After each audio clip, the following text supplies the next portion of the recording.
Today we're going to talk about effective nuclear charge, which is chapter 7 in our textbook. 7.2 is the section that we're going to be looking at. So we just looked at a POGL that talked about Coulomb's law.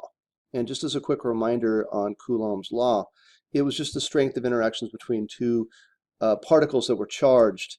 And there was two things that it really depended upon. First was the magnitude of the charge. So if you had a greater charge, where let's say 1 plus is less than 2 plus, the 2 plus would have a greater magnitude, more of a pull on an opposite charge.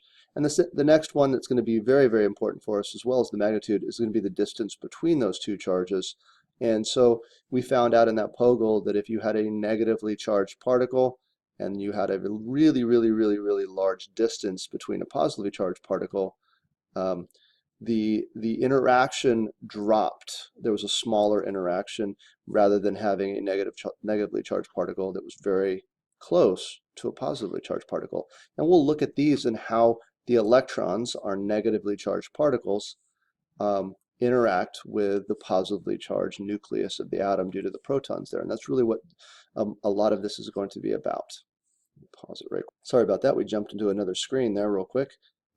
So as we said, the attraction of our positive nucleus and our negative electrons is going to be governed by this idea in Coulomb's law, the opposite charges, the distance, and the magnitude in between them. But it doesn't give us the whole story. And so a couple of things that we have to take into account when we look at this pull the positively charged protons have on the negatively charged electrons, is that when electrons are placed in the same orbital, there is some electron-electron repulsion happening, meaning those two electrons that are negatively charged want to avoid being very close together because they're the same charge. And we also have to talk about this idea of what's called shielding.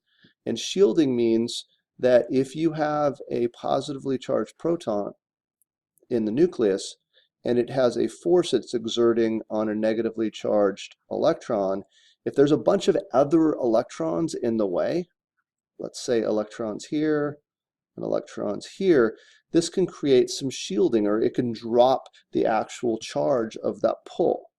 And so we'll be talking about that a little bit. Now we could take care of this in a very simplistic manner where we take a look at what's called effective nuclear charge, and we have a formula that's very simplistic. We'll talk about the formula. I'll give you an example of the formula.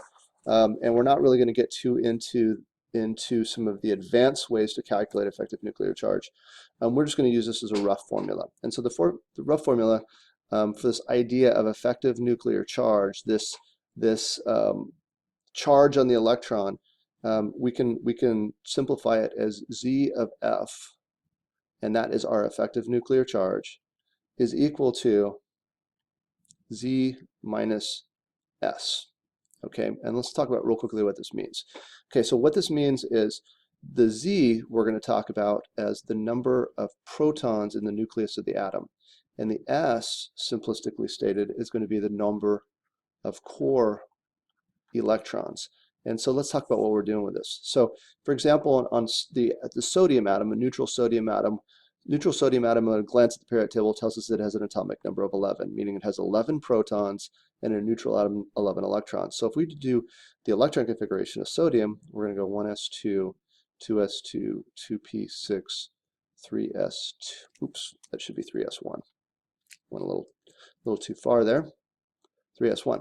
Okay, now this last electron here is going to be our valence electron. And these electrons here are going to be our core electrons. And so if we were to calculate the effective nuclear charge on sodium, it'd be the number of protons in sodium, which is 11, which have positive charge, minus the number of core electrons. And so the number of core electrons is 10. And so we're going to get a 1 plus charge. Now we can do the same thing for magnesium here. Magnesium has an atomic number of 12. And so we would say 1s2, 2s2, 2p6, 3s2. And this is magnesium's electron configuration. So our core electrons, once again, are going to stay the same. And we're going to have 2 valence electrons. And so for our Z of F, we're going to have 12 protons minus the 10 core electrons, and that's going to give us a 2+ charge. So you can see that as we go to the right, because magnesium is just to the right of sodium, our effective nuclear charge increases. And that gives us our very first period trend that we're going to be dealing with. In this chapter, we're going to be talking about all these trends that occur on the periodic table and how to explain those trends. And so our first periodic trend is going to be this.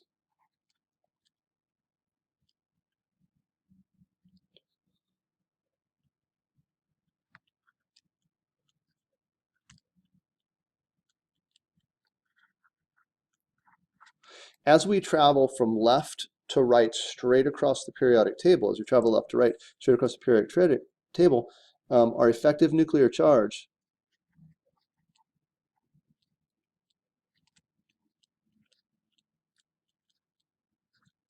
increases. It increases. And the reason it increases is we have more positively charged protons in the nucleus of the atom, and those positively charged protons are going to pull on the electrons. And those protons are all going to be in the same energy level, more or less. We have the S's and the P's with a principal quantum number that they're assigned to. And the group trend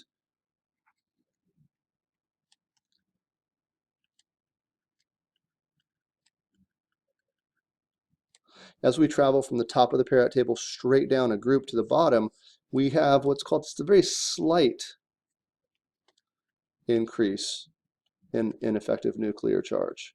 It's really actually quite small.